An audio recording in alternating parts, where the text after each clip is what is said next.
Thanks so much for your time. How do you see this current political debate at the moment?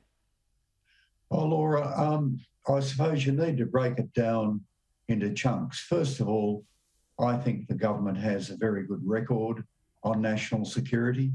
I agree very much with what it's done in recent years.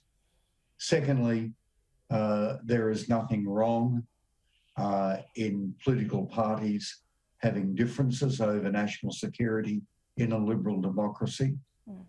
What is unusual in this situation, however, is a government seeking to create the perception of a difference on a critical foreign policy issue, that is China, where no such difference in reality exists. I don't think that serves the national interest. It only serves the interest of one country, and that is China. We've seen this debate. It has been fierce this week. Richard Marles was called a Manchurian candidate by the Prime Minister yesterday. Earlier, he'd said that Anthony Albanese would appease China if he became the Prime Minister. Is that what you're talking about? Yes, I am. Well, I'm talking about that plus the attempt by the government for its own political purposes to create an artificial difference between it and the opposition on China. In point of fact, there has been unity across the body politic in Australia in recent years in standing up to China in the face of its economic pressures, in speaking out against China's militarization of the South China Sea, and in respect of Hong Kong and the Uyghurs. There's been no difference. Therefore, for a government to accuse the opposition of wanting to appease China for its own political reasons doesn't serve any purpose. It is in our national interest for there to be unity in the body politic on an issue such as China. It's not in our interest to create a sense of a divide where none exists. You say there's no policy difference between Labor and the Coalition when it comes to China, but rhetoric and words and history, I think, matters here. So playing devil's advocate, is there fertile ground for the government to attack Labor when we know there are things like the Dastyari affair, for example? Well, there was the Dastyari affair. If people want to go back to that, they can.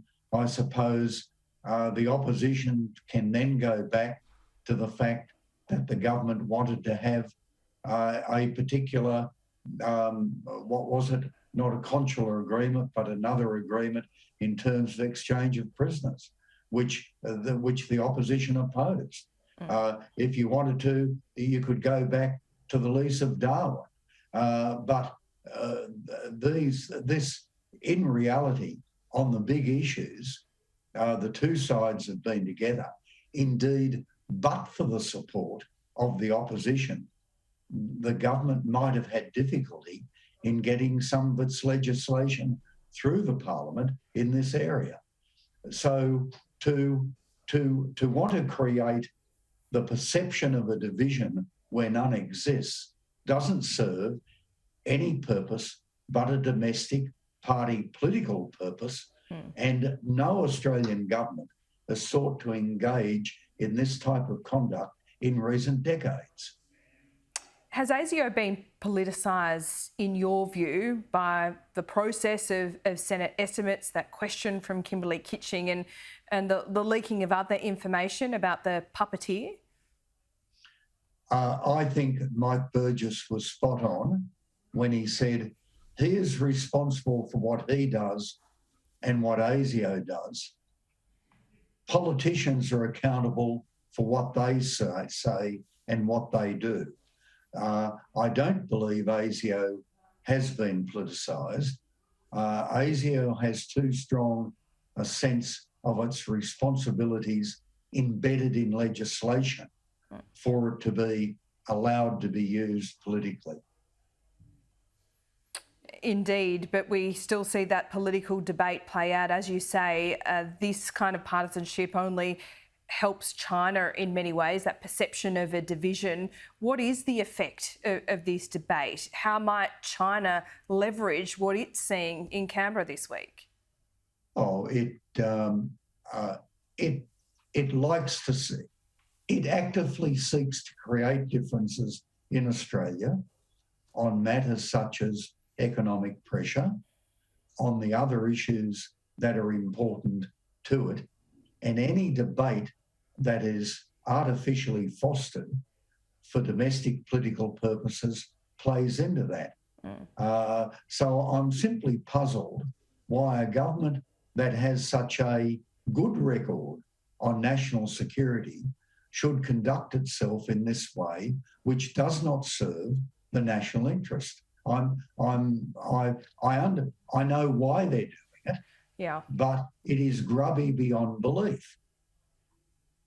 Dennis, just finally, before I let you go, you've been around politics a very long time. These kind of attacks are usually left to head-kicking ministers, for want of a better term. But yesterday it was the Prime Minister. What does that say? Oh, well, I think he's attempting to... look, you've had Alexander Downer and you've had others urging the government to pursue national security and the economy as the narrative for the election. I understand that. The government has a very good record on national security. And I think the government would be delighted with the fact that everyone's now talking about national security, because that's where it wants the debate to be. However, it's achieving that goal in a way that is damaging to the national interest. If there was a legitimate difference here, fine, by all means go after it. But there is no legitimate difference here in respect of China, and it does not serve the national interest for the government to conduct itself in this way. Appreciate your time this morning. You couldn't be clearer.